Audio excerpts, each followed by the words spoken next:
All right, men, welcome to today's episode, Why Being One in Marriage is a Problem.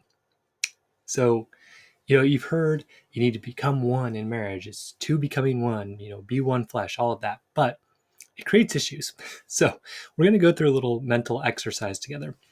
I want you to think about your favorite meal, like that meal that you just love. Okay. So, for me, one of my very favorites is a lemon shrimp pasta with asparagus on the side and like a mango lemonade to drink. So, I think about that, my mouth starts watering, getting that good bite with the pasta and the lemon flavor, the garlic, the it kind of, the texture of the shrimp, having that good drink, right? Tastes good, right? So imagine just taking a few bites of each part, right? Each part of that meal, that asparagus, it's crunchy. And then, take a few sips of that favorite drink and just, savor it. How does that taste? Tastes good, right? Probably getting hungry. Now I want you to imagine, okay, you pick up your plate, you pick up your drink, you walk over to your blender, you dump everything in that blender and you turn it on, you pour it in a cup, and now you drink that. So which meal tasted better? It was the same ingredients, right? But one of them was sort of separated, where one of them was all blended together. Okay. So hopefully you can see that the meal was better than the like smoothie of your meal.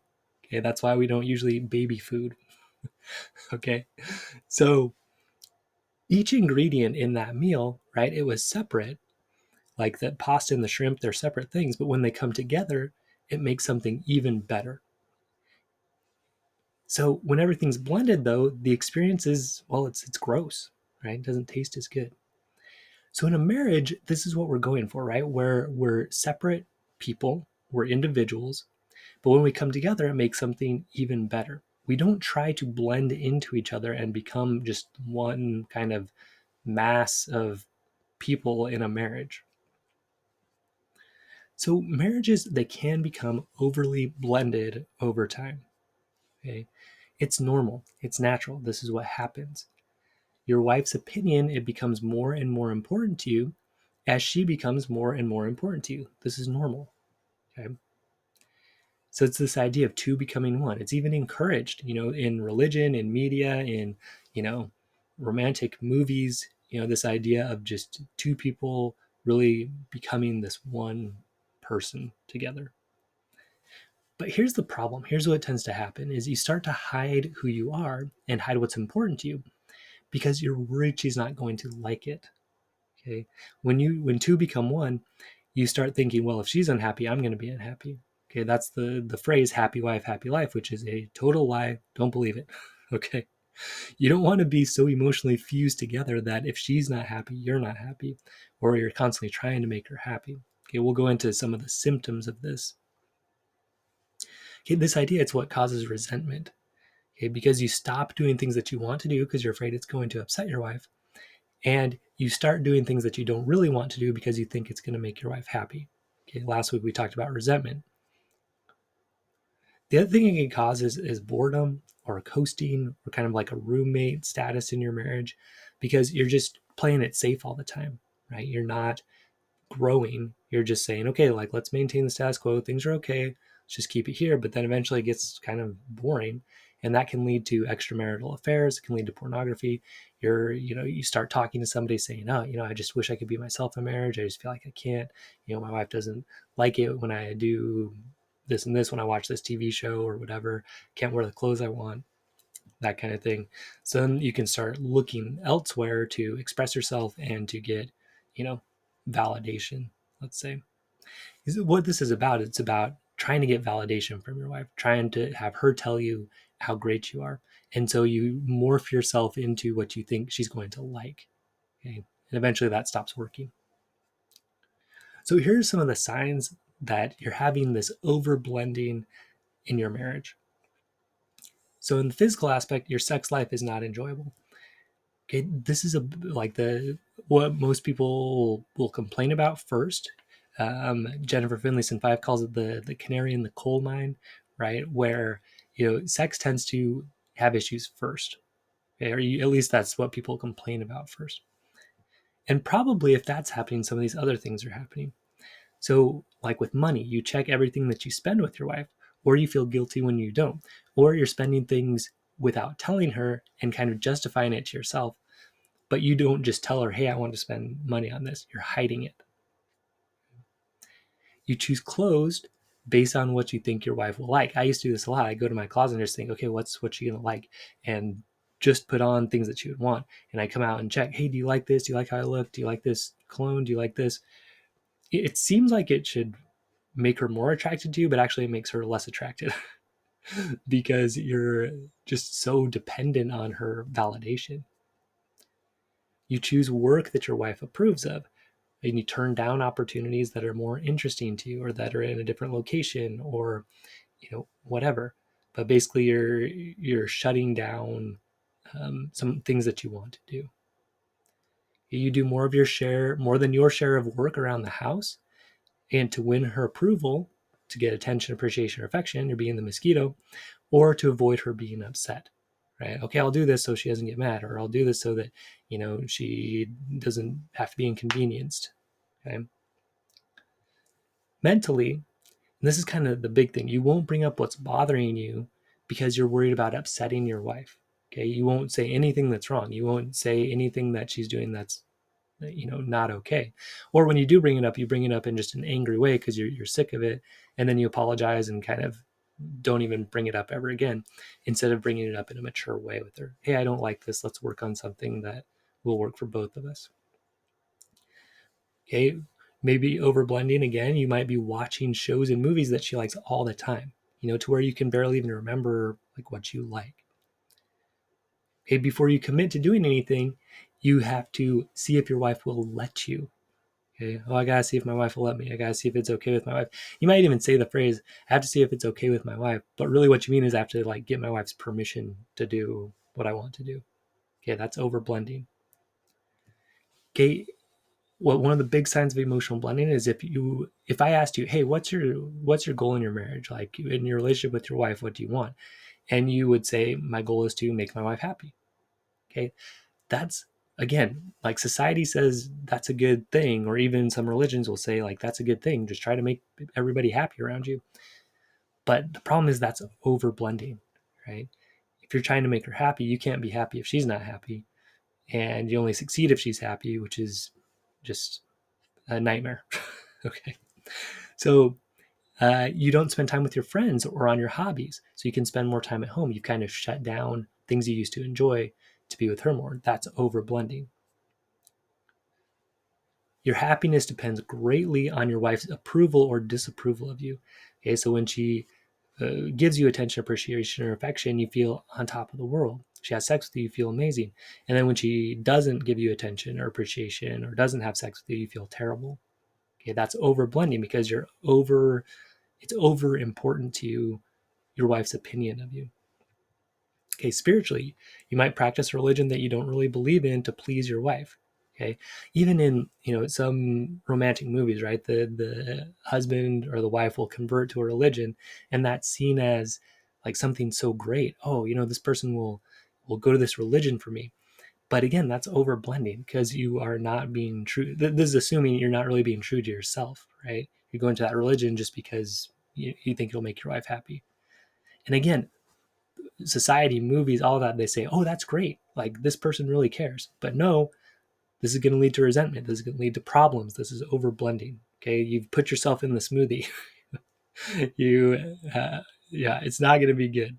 Okay. Or you might avoid religious practices that you believe in because they might upset your wife. You don't go to church, you don't read scriptures of the family, whatever, even though that's important to you because you don't want to upset her. So here's the key point in all of this is that you don't want to rock the boat because you're afraid of causing your wife distress, or you're afraid of her disapproving of you. So I talk to guys a lot, and some of them, they'll want to join my program or they'll want to do the course, but they're so worried about telling their wife about it. That's like their number one concern. What am I going to tell my wife? That's this sign of over blending. You know, if you, because why would you have to, you know, make sure your wife approves of everything that you of like enrolling in something to improve yourself? Okay, I'm not saying don't never tell your wife anything. What I'm saying is it's the problem of this fear of upsetting her, this fear of, you know, rocking the boat, of telling her something that's important to you, telling her something you want to do. You won't do it because you're afraid of her reaction. Okay, that's over blending. It's what we need to avoid. And again, even though this seems like it should work as far as being attractive to her, hey, I'm doing everything she wants. I'm really becoming exactly who she wants me to be. That should make her attracted to me. It doesn't, because your wife senses it. She knows that you're just kind of basically turning spineless, right?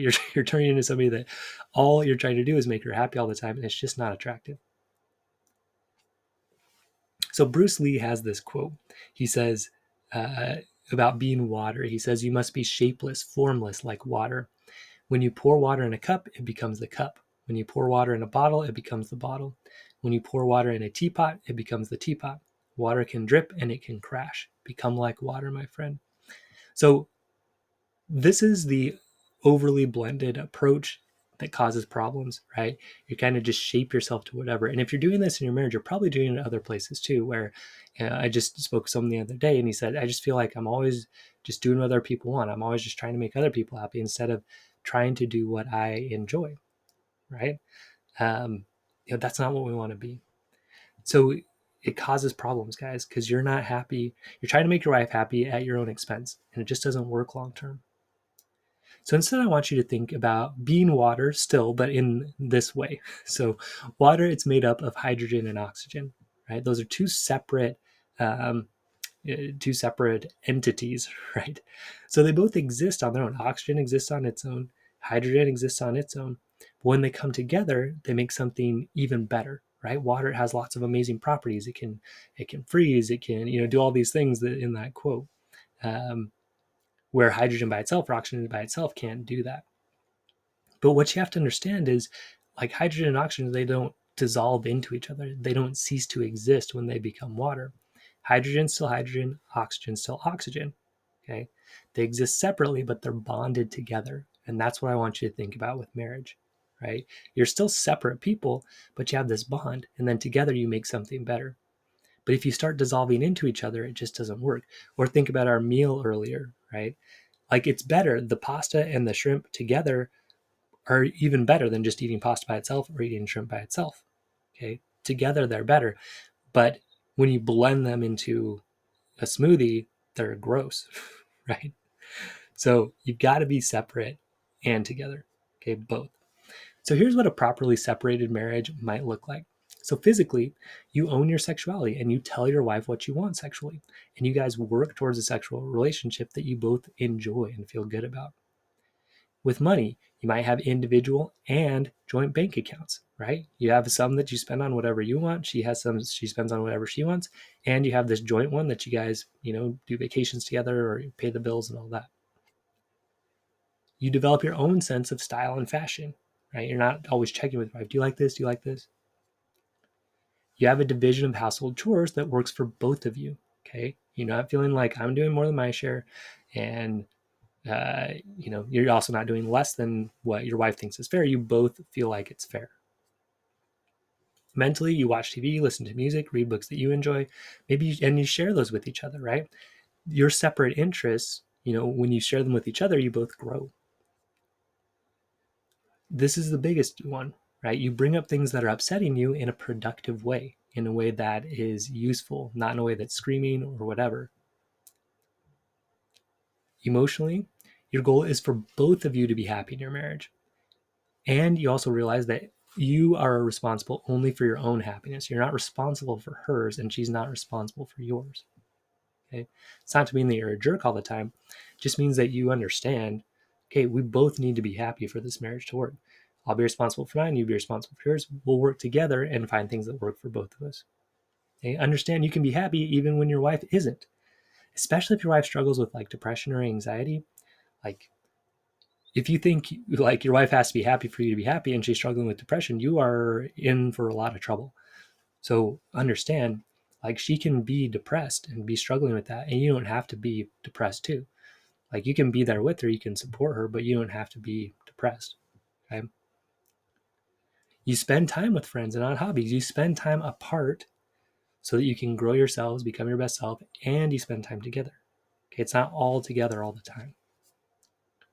Spiritually, you practice spirituality and religion in a way that works for you, and you let your wife do the same. And you teach your kids in a way that you both feel like is a win. So again, the key point, guys, is you're separate people, but you're better together. The marriage is a win for both of you across all these important areas. So here's the paradox, is that this separation is actually attractive. Okay, you feel more confident because you're doing what you want. You're even probably, guys, if you're really stuck in this, over connected, over blended thing, you probably haven't thought for a long time about what you even want, like in your life and in your marriage. Okay, so once you start really understanding what you want, owning what you want, going for it, finding agreements that work for both of you, guys, it feels great and it's very attractive.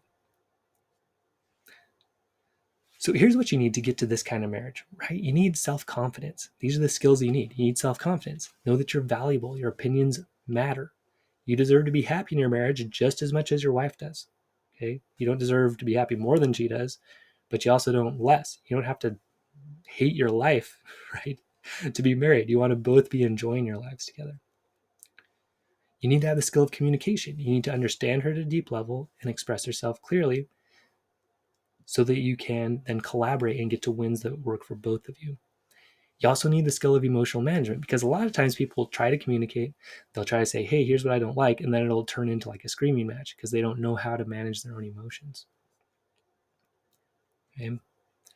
You need to have the skills of sex and intimacy, know how to make that fun, how to flirt, how to enjoy that part of your life, right? How to make it fun, exciting, romantic for both of you. Okay? So guys, those are the skills you need. There's not a lot of them, and you can learn them. Okay. And in fact, I'm teaching them in my course, Marriage Basic Training. It's open this week. Okay. It's open till Friday, April 30th at midnight Pacific time. You can head over to mikefraziermd.com and sign up right there. Okay. So as a review, marriage, it works much better with appropriate separation between the two of you.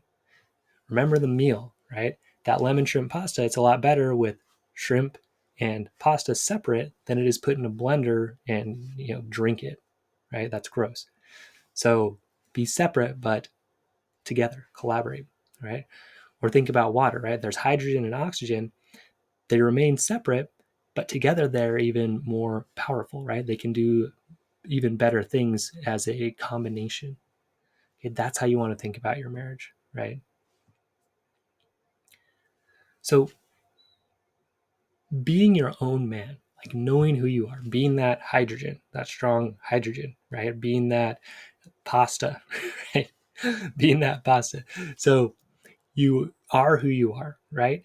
And then you know how to work with your wife and find wins for both of you, right? You know how to like pair that pasta with that shrimp. You put the right spices on so it tastes amazing, okay? So when you know you know who you are and you know how to work with your wife so that you both create wins, you're both enjoying your marriage, okay? This makes you so confident in who you are and so attractive, and your life's just amazing, okay? So you know who you are, you know how to work with your wife to find wins. Guys, the world is your oyster, right? You can do anything at that point. So you got to learn the skills of self-confidence, communication, and intimacy, and that's going to help you create that kind of marriage, okay? So guys, come and learn those skills in Marriage Basic Training. Teaching them to you, you're going to learn them in just 6 weeks, okay? Each week you'll learn one skill, you'll practice it, you'll get my feedback. You ask me questions anytime throughout the course, because I want you to go out and make mistakes, right? You're trying to manage your emotions and you blow up. You're like, oh, shoot. So you send me a question, I answer it, we work on it. The other thing that I offer there is office hours, which is huge, right? You can come jump in. You can say, okay, like here's what happened. Didn't quite go right. We can do live feedback on how to make that work better next time. Okay. So you get all that as part of the course. Come join us. Marriage Basic Training. Again, closes this Friday, April 30th at midnight Pacific time. It's open right now. Head over to mikefraziermd.com and click on Work With Me to sign up, and we will see you there. All right, stay strong, man. We will see you next episode, and hopefully there in Marriage Basic Training.